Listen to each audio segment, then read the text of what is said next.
Gotta ask, because I love the movie.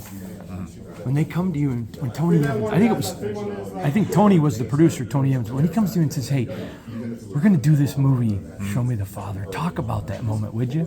Well, I was at the Combine, Right. so that was an interesting part, that I was at the Combine. And it's really interesting, when the whole story came out, the first thing when I was talking with my dad, about everything, he was really strong on saying, man, this is a story for God's glory.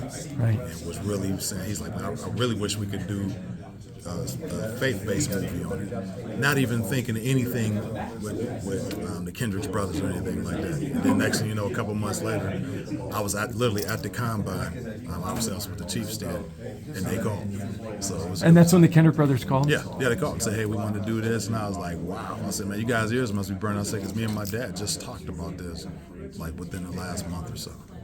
For you to watch how God's hand has been on your life, how incredible in a sport that's so testosterone driven, and then to stop and wow, the Father showed me my Father. Yes, without a doubt. And for me, obviously I have the book that came out that really lays out a whole lot of the specifics.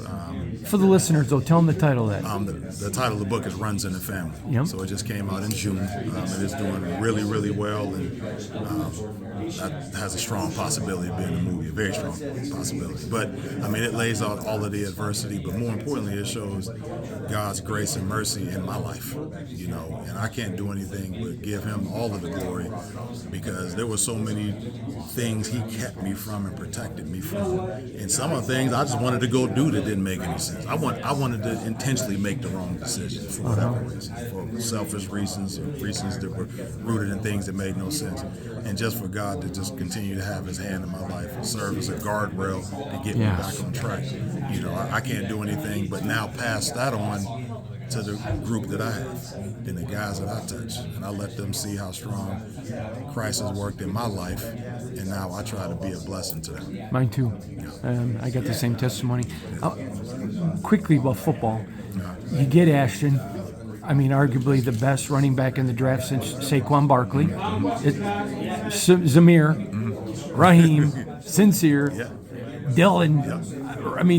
You got so much. That is a loaded room. Yes. And I fancy myself in building great rooms.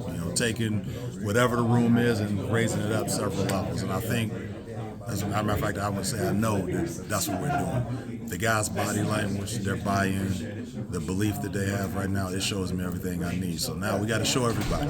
We got to get out here on the field, and the season, that regular season coming, we got to go out here and show what we're about.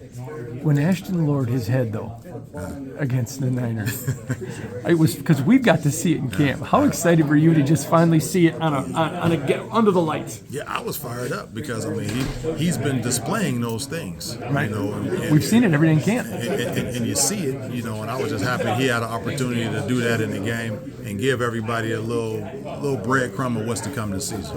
I'm impressed with how humble he is. Am I missing something? No, that's what he is. Which in this day and age, that's invaluable. So definitely, man, I'm glad to have him. Awesome, thank you.